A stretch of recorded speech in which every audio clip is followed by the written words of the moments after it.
Quack, quack, quack. Guess what? Today we're diving into the life of a duck. Ever wondered what it's like to have webbed feet and feathers that are always wet?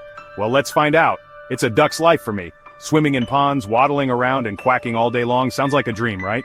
But there's more to it than meets the eye. Sounds fun, right? Not always.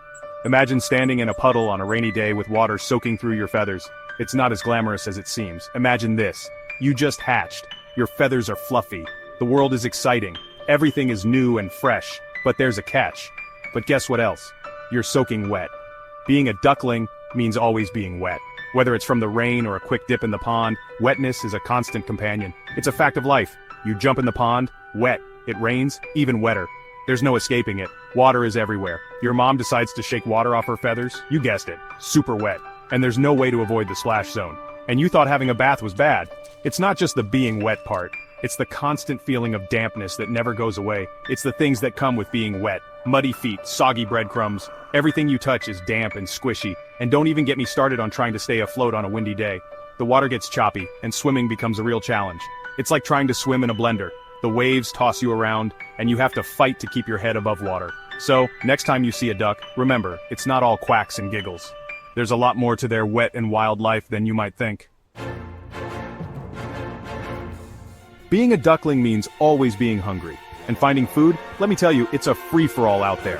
Imagine a bunch of little kids at a birthday party, all going for the last slice of pizza. That's what it's like trying to get a decent bug at the park.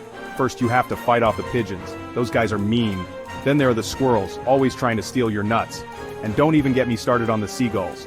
They'll steal the bread right out of your beak if you're not careful. And the worst part? Sometimes after all that work you end up with a mouthful of something gross, like a soggy leaf. Or worse, a piece of gum. Yuck. Ever heard the phrase, monkey see, monkey do?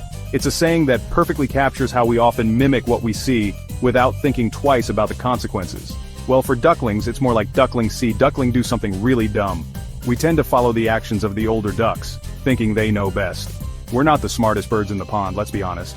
Our curiosity often gets the better of us, leading to some pretty hilarious and sometimes dangerous situations.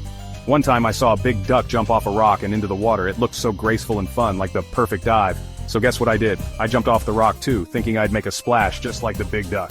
Problem was I hadn't learned to fly yet. Let's just say it's a good thing ducks float. I flailed around, splashing water everywhere, trying to stay afloat. Another time I saw a duck eating a shiny bottle cap.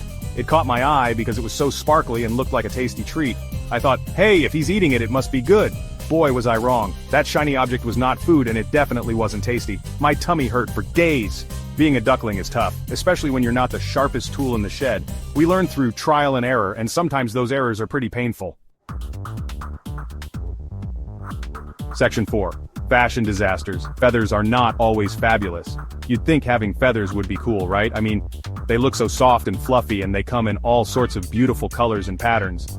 But the reality is far from glamorous. Wrong. First of all, they get everywhere. You find them in the most unexpected places and they stick to everything. Your clothes, your furniture, even your food sometimes. You think shedding season is bad for dogs? Try living with a duck. It's like a never-ending snowstorm of feathers. And don't even get me started on the cleaning. It's a full-time job just to keep the place somewhat feather-free. Feathers in the nest, feathers in the pond, feathers in my breakfast. It's a nightmare. They get into every nook and cranny, and no matter how much you clean, there's always more. And don't even get me started on bath time. Ducks love water, but getting all those feathers clean is a monumental task. It takes forever to get them all washed and rinsed. It takes forever to get all those feathers clean. And once they're finally clean, you have to wait for them to dry. And that can take ages, especially if the weather isn't cooperating. And once they're finally dry, time for another bath. It's a never-ending cycle of washing, drying, and preening. And let's not forget the mess they make while they're drying off. It's a vicious cycle. Plus, let's be honest, sometimes we just look ridiculous, especially when we're molting. Feathers fall out in patches, and new ones grow in at different rates, making us look like a mismatched quilt. Half of your feathers are missing, the other half are sticking out at weird angles. It's not a good look. You end up looking like a disheveled mess. And there's nothing you can do about it until the new feathers grow in. Trust me, being a duck is not a fashion statement. It's a constant battle to keep those feathers in check, and more often than not we end up looking more like a walking disaster than a majestic bird.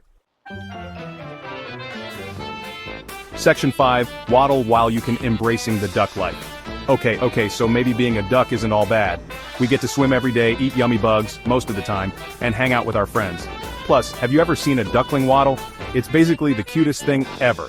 Sure, we might be a little clumsy, a little messy, and a lot confused most of the time. But hey, that's what makes us ducks. And you know what? I wouldn't trade it for the world. Well, maybe for a plate of